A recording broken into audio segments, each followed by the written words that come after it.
नमस्कार, मैं सुनील कुमार छत्तीसगढ़ अखबार के यूट्यूब चैनल इंडिया आजकल के स्टूडियो से एक बार फिर कुंभ के बारे में बोलने के लिए खड़ा हुआ हूँ। दिल तो नहीं कर रहा है मेरा, मैं थक गया हूँ।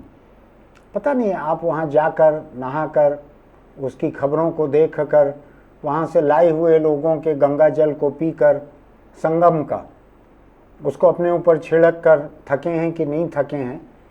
मैं कुंभ की खबरों से थक गया हूँ। जो लोग जाना चाहते हैं वो लोग जरूर जाएं शौक से, उनकी आस्था की बात है, मुझको उसमें कोई परेशानी नहीं है। न मैं वहाँ प्रयागराज में रहता हूँ कि वहाँ करोड़ों लोग आ रहे हैं जिसकी वजह से मेरे बच्चे स्कूल नहीं जा पा रहे हैं इम्तहान देने के लिए। ऐसा मेरे साथ वो दिक्कत नहीं है। मैं दूर रहता हूँ प्रयागराज से, मैं उसी चक्कर में नदियों से ही दूर रहता हूँ। नदियाँ चाहे कितनी ही पवित्र और महत्वपूर्ण क्यों न हो, मैं दूर रहता हूँ उनसे। लेकिन प्रयागराज में क्या हाल है संगम का, जहाँ संगम का पानी मुझको भी, कौन वहाँ गए थे, मेरे एक दोस्त लेके आए थे, एक बोतल में उन्होंने पानी दिया था मुझको।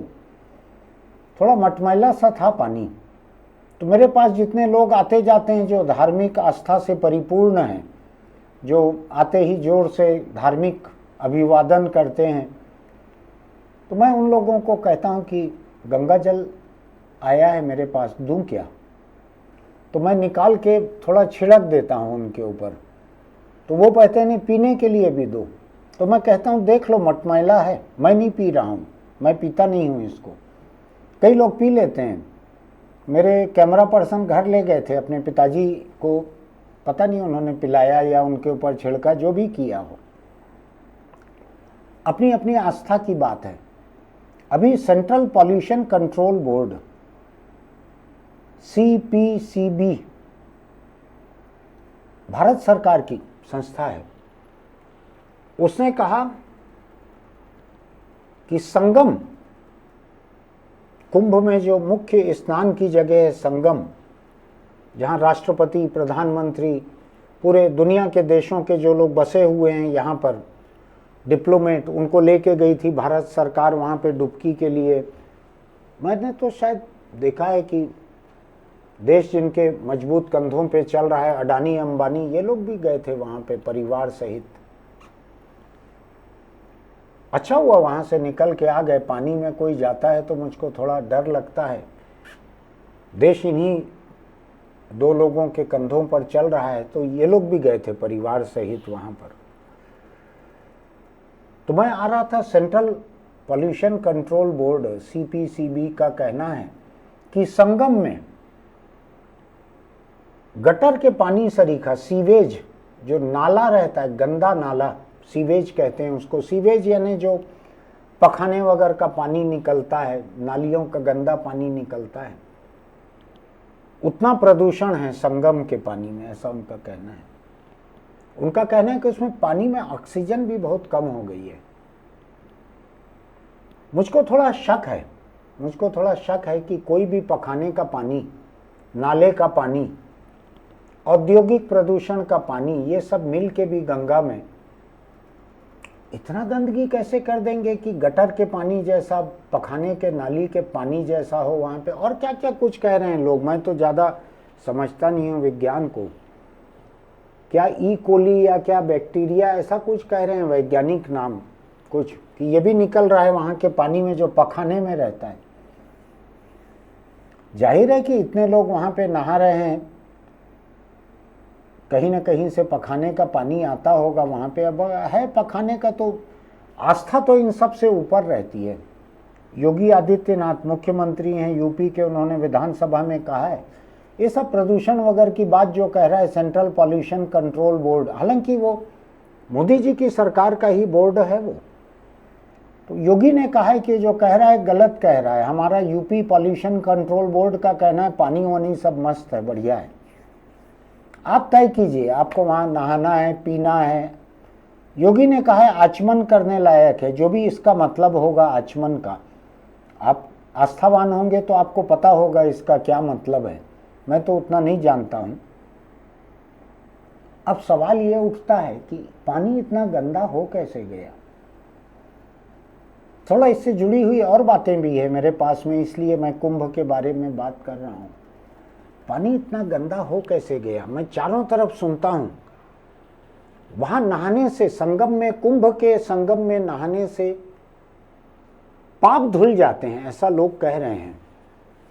मैं कभी कर नहीं पाया हूं ऐसा, मैं गया नहीं हूं, गंगा में नहाया नहीं हूं, मैं संगम में कम से कम नहीं नहाया हूं, कुंभ में कम से कम नहीं नहाया हूं। जिन नदियों में नहाया हूं मुझको मालूम नहीं है कि मेरे पाप जो हैं धुले हैं कि नहीं धुले हैं। बदन मेरे को वैसे का वैसे ही दिखता है, मटमैला सा रंग है, काला सा, तो वैसे ही दिखता है। धुले हैं कि नहीं धुले हैं पाप मुझको मालूम नहीं है। मैं ऐसी लैब भी नहीं जानता, रासायनिक लैब या पैथोलॉजी लैब जाके मैं नहाने के पहले और नहाने के बाद रिजल्ट दिखाऊं कि नहाने के पहले मेरे पाप का लेवल जो है 6.38 था, नहाने के बाद वो 0.68 हो गया। ऐसा मेरे को लैब अभी मालूम नहीं है। और लोगों को पता होगा जिनको ये अंदाज है कि कुंभ में गंगा स्नान, त्रिवेणी संगम में करने से पाप धुल जाते हैं, पाप मुक्ति हो जाती है। तो मुझको लगता है कि जितने लोगों के पाप धुल रहे हैं वहां पे, वो जा कहाँ रहे होंगे? अभी तो मैं देख रहा था, कल देख रहा था कई लोगों को, पानी भी कम हो गया है वहां, कम था पानी। क्या ऐसा हो गया है कि धुलते धुलते धुलते धुलते पानी की जगह पाप ही रह गया है कि अब आप जा रहे हो तो आप औरों के पाप से अपने पाप धो रहे हो? क्या ऐसा हो गया है क्या?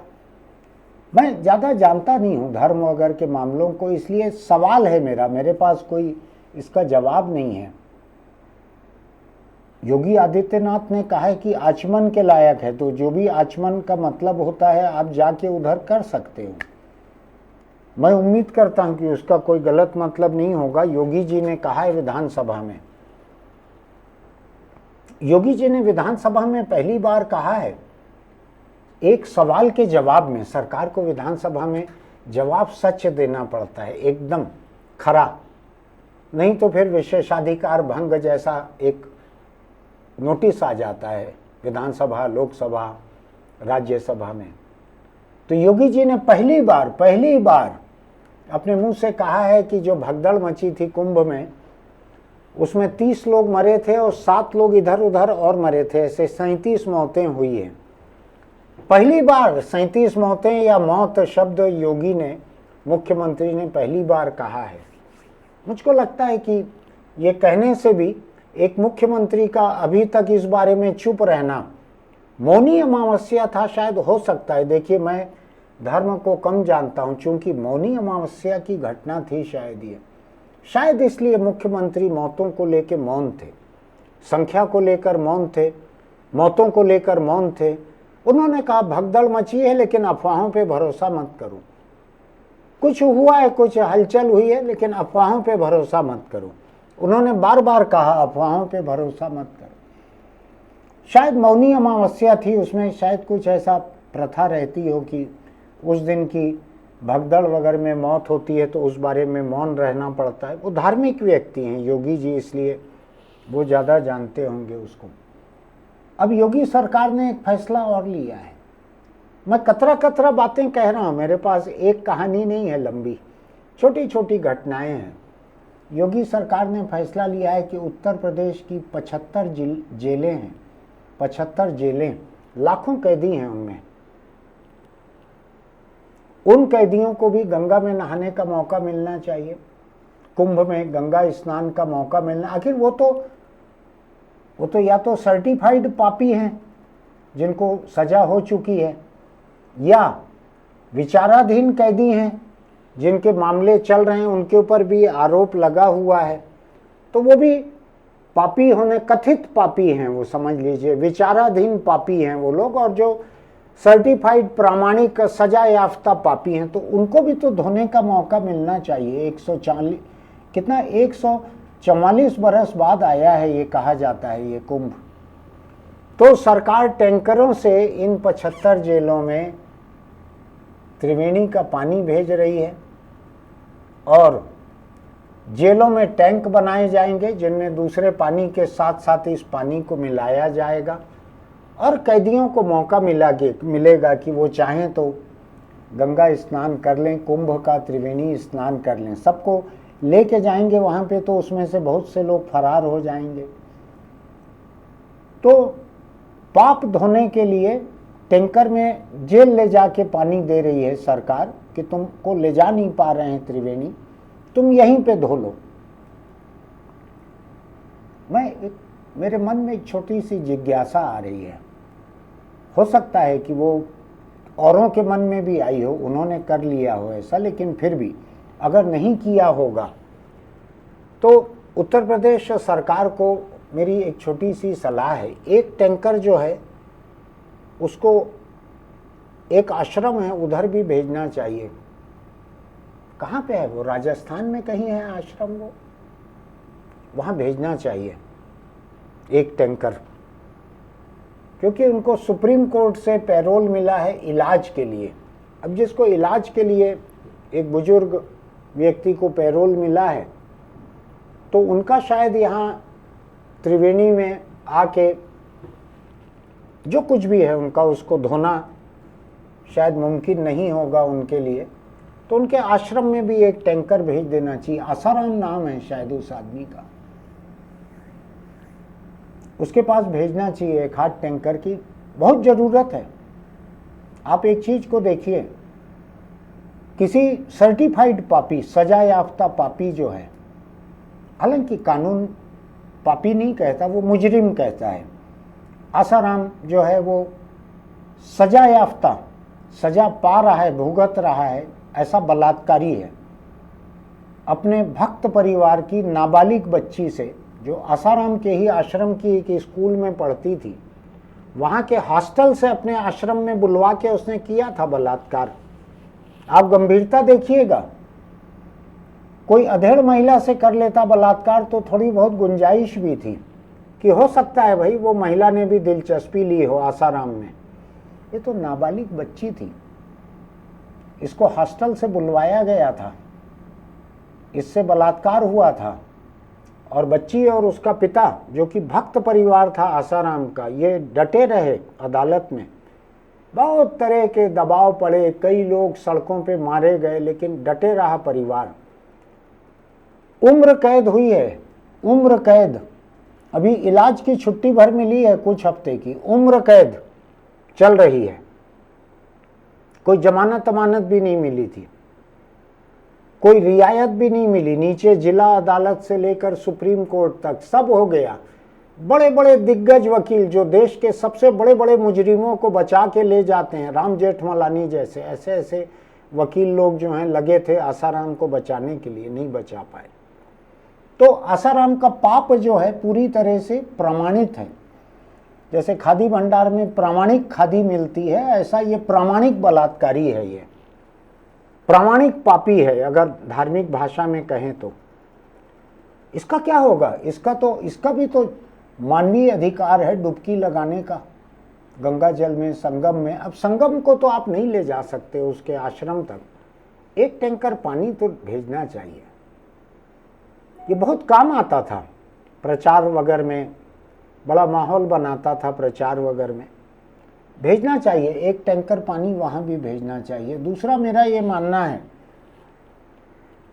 कि देश में शायद ही कोई ऐसी जेल होगी जहाँ पर हिंदू कैदी नहीं होंगे। आखिर 80% जनता हिंदू है, तो हिंदू कैदी तो हर जेल में होंगे। तो मुझको लगता है कि जेल में कैदियों की आबादी के अनुपात में कहीं बड़ा टैंकर, कहीं छोटा टैंकर, कहीं जरी कैन में 20 लीटर, ऐसा भेजना चाहिए। सरकार कुंभ पर बहुत खर्च कर रही है, पूरे देश की हर जेल में भेजना। देखिए, जो जेल में कैदी बंद हैं उनको तो ये सहूलियत नहीं है कि वो जाके कुंभ के त्रिवेणी संगम में डुबकी लगा के पाप सब धो सकें। सरकार को ही उनका ख्याल रखना पड़ेगा ना। तो बाबा कहते हैं वहाँ यूपी में योगी आदित्यनाथ को, उनको चाहिए कि उत्तर प्रदेश की तरफ से देश के हर जेल में कम से कम एक जरी कैन 20 लीटर का, 40 लीटर का, कम से कम इतना तो भेजे। और बाकी तो जेल जो हैं वो वहाँ पे 20 लीटर गंगा जल त्रिवेणी संगम से कुंभ के दौरान आया हुआ उसको कम से कम कैदियों पे छींट तो दें। हर एक को अपने अपने धोने का हक है और अलग अलग जेलों में लोग अपना अपना धोएंगे पाप, तो उससे कम से कम त्रिवेणी में और प्रदूषण नहीं बढ़ेगा। जो अभी वहाँ पखाना मिल रहा है, पखाना समझ रहे हैं ना, वहाँ के पानी में मिल रहा है, मैं नहीं कह रहा हूँ, सेंट्रल पॉल्यूशन कंट्रोल बोर्ड शायद कह रहा है, ऐसी खबरें आ रही हैं। मैं एक छोटी सी बात बतला के ख़त्म कर रहा हूँ। जिस प्रदूषण की चर्चा चल रही है, आखिर सरकारी इंतजाम है ना। योगी जी रोज़ टीवी के पर्दे पर आकर, मैं जितने बार कोई चैनल चालू करता था योगी जी ही दिखते थे, कुंभ का न्योता देते हुए योगी जी ही दिखते थे और कोई नहीं दिखता था। एक कोई व्यक्ति है, नाम के साथ क्या लिखा है, पद नाम मैं नहीं जानता, उतना लिखा हुआ है, जगत गुरु शंकराचार्य स्वामी अविमुक्तेश्वरानंद सरस्वती। अब इतना नाम, इतना लंबा नाम अगर अमेरिकन वीज़ा के एप्लीकेशन में लिखना पड़े तो उसमें इतने बक्से नहीं होंगे एक एक लेटर को अलग अलग लिखने के। तो मैं नहीं जानता इसमें से कौन सा हटाया जाएगा कौन सा रखा जाएगा, लेकिन मैं तो जुबानी बोल रहा हूँ। तो जगत गुरु शंकराचार्य स्वामी अविमुक्तेश्वरानंद सरस्वती छत्तीसगढ़ आए हुए हैं अभी। इन्होंने कहा है महाकुंभ में अपराध है व्यवस्था न करना। महाकुंभ में जिन्होंने ठीक से व्यवस्था नहीं की है वो अपराध है, ऐसा उन्होंने कहा है। उन्होंने कहा 300 किलोमीटर तक जाम लगा था। बात सही है, ये मैं नहीं कह रहा हूं कि 300 किलोमीटर में जाम लगा था। मध्य प्रदेश के मुख्यमंत्री डॉक्टर मोहन यादव बीजेपी के हैं, उन्होंने कहा था, उधर कटनी से कह दिया था कि इधर से आगे मत जाओ, जाम है पूरा, 300 किलोमीटर जाम था। तो इन्होंने, शंकराचार्य ने कहा है, कथा करने गए थे वहाँ, मीडिया से बातचीत में कहा है 300 किलोमीटर तक जाम लगना ये मिसमैनेजमेंट नहीं है तो और क्या है। उन्होंने एक दूसरी बात और कही है, ध्यान से सुनिएगा आप, एकदम ध्यान से। शंकराचार्य बोल रहे हैं, आज भले उनको खारिज कर दिया जा रहा है, कई लोग नकली शंकराचार्य, फर्जी शंकराचार्य जो भी बोल रहे हैं। क्या कह रहे हैं ये कह रहे हैं 144 साल का पूरा झूठा प्रचार किया गया है। 144 साल बाद ऐसा कुंभ आने की बात झूठी है। मैं नहीं जानता, मैं अपने मन से अगर इस बात को कहता तो क्या होता मेरा। मैं धार्मिक भावनाओं को आहत करने की तोहमत झेलता। शंकराचार्य बोल रहे हैं, मैं उनकी खबर को पढ़ के आपको बता रहा हूं। और उन्होंने कहा जब 12 साल पहले से मालूम था कि कुंभ होना है, वो 144 साल की बात को फर्जी कह रहे हैं, कोरी झूठ कह रहे हैं। झूठा प्रचार, कोरी झूठ, दो विशेषण हैं उनके। लेकिन उन्होंने कहा 12 साल पहले से मालूम था कि कुंभ होना है, तो क्यों नहीं किया इंतजाम। ये सवाल सही है। और उन्होंने कहा है कि महाकुंभ में व्यवस्था न करना अपराध है। उन्होंने कहा कि कुंभ की जानकारी 12 साल पहले से थी और इंतजाम नहीं हुआ, ये घोर अपराध है। महाकुंभ अखबार ने अपनी सुर्खी में खुद लगाया है। उन्होंने कुंभ कहा है, केवल उन्होंने कहा है कि ये कुंभ जो है, इसको महाकुंभ कहना, 144 साल बाद का कहना, ये फर्जी बात है। ये उन्होंने कहा है, मैं नहीं कह रहा हूं। जगत गुरु शंकराचार्य स्वामी अविमुक्तेश्वरानंद सरस्वती बोल रहे हैं, नहाने के लिए आने वाले पानी में नाले का पानी मिला हुआ है, सीवेज, सीवेज यानी टट्टी पेशाब वाली नाली का पानी मिला हुआ है। वैज्ञानिक इसे नहाने के लायक नहीं मानते। मैं नहीं जानता हूं, मैं तो गया नहीं हूं, मेरा ऐसे नहाने में मैं तो मानता हूं कामकाज अपना ठीक रहे, ऐसा धोने जाने का जरूरत न रहे वहाँ। लेकिन शंकराचार्य जी इसको कह रहे हैं वो ये है कि वैज्ञानिक मान रहे हैं नहाने लायक नहीं है। शंकराचार्य, इनको धार्मिक बातें करनी चाहिए, लेकिन चूंकि विज्ञान का थोड़ा बहुत इस्तेमाल तो हम सब करते हैं ना, शंकराचार्य भी करते हैं। ये विमान से जाते हैं, कार से जाते हैं, फ़ोन का ये नहीं करते होंगे, इनके इंतजाम करने वाले लोग करते हैं, ये माइक पे बोलते हैं, कैमरों पे इंटरव्यू देते हैं, तो विज्ञान का इस्तेमाल तो करते हैं। तो उन्होंने कहा, वैज्ञानिकों ने कहा है कि ये नहाने लायक नहीं है ये पानी। मैं रोक नहीं रहा हूं आपको, मैं आपका हौसला भी पस्त नहीं कर रहा, आपको पूरी आज़ादी है कहीं भी जाके नहाने की। मैं तो देखता हूं जो दलित हैं इस देश के, वो गटर में घुस के पखाने का जो टैंक रहता है उसमें घुस के वहां भी सफाई करते हैं। आप अगर जा रहे हैं वहां पे, वहां के पानी में, तो मुझको कोई दिक्कत नहीं है उसमें। आप लेके आएंगे वहां का पानी तो मुझको पीना भी नहीं है, मैं रख दूंगा मेरे पास टेबल के पास। कोई ऐसे भक्त आएंगे जिनको ये सब वैज्ञानिक रिपोर्ट के बाद भी पानी चाहिए, मैं छींट दूंगा उनके ऊपर, पीने मना करूंगा, लेकिन वो चाहेंगे तो मैं तो किसी को रोक नहीं सकता। अब तो देश के कानून में खुदकुशी जुर्म भी नहीं है। एक समय जुर्म था, खुदकुशी से बच जाते थे तो जेल जाना पड़ता था, अब नहीं है। विज्ञान और धर्म दोनों की आप अपनी समझ का इस्तेमाल कीजिए। जो सहज बुद्धि रहती है, कॉमन सेंस, हालांकि लोग कहते हैं कि common sense is not all that common, है आपके पास सहज बुद्धि तो उसका भी इस्तेमाल कीजिए। नहाइए, जो करना है कीजिए, मेरी तरफ से कोई रोक टोक नहीं है। प्रसाद वहाँ का लेके आएंगे, कुछ अच्छा साफ सुथरा दिखेगा तो मैं खा लूँगा। आज बस इतना ही, इसी चर्चा के लिए मैं आया था यहाँ। आपको अगर हमारी ये बातचीत अच्छी लगती है तो हमारे YouTube चैनल इंडिया आजकल को सब्सक्राइब कीजिएगा, नोटिफिकेशन की बटन दबाइएगा, लाइक कीजिएगा, कमेंट बॉक्स में लिखिएगा कि ये बातें आपको कैसी लगी, ये मुद्दा आपको कैसा लगा, मेरी बातों से परे भी। अपने दोस्तों को भेजिएगा, इसको अपने दोस्तों को भेजिएगा लिंक को, क्योंकि उनमें भी बहुत सारे लोग जो हैं या तो वहाँ से नहा के आ चुके होंगे या जाना चाहते होंगे, या जिनके मन में मलाल रहेगा कि उनके पास भी धोने लायक बहुत सारा था, वो धो नहीं पा रहे हैं, मुक्त नहीं हो पा रहे हैं। भेजिएगा लोगों को, हो सकता है कि वो कुछ कमेंट करें। फिर मिलेंगे। चलते चलते छोटी सी सलाह कि आप संगम में जाके आ जाएं, कुंभ में जाके आ जाएं, गंगा स्नान कर लें। अगर तमाम धार्मिक धारणाएं ठीक हैं तो उससे हो सकता है आपको पाप से मुक्ति मिल जाए। मैं नहीं कह रहा हूँ, धारणा कह रही है।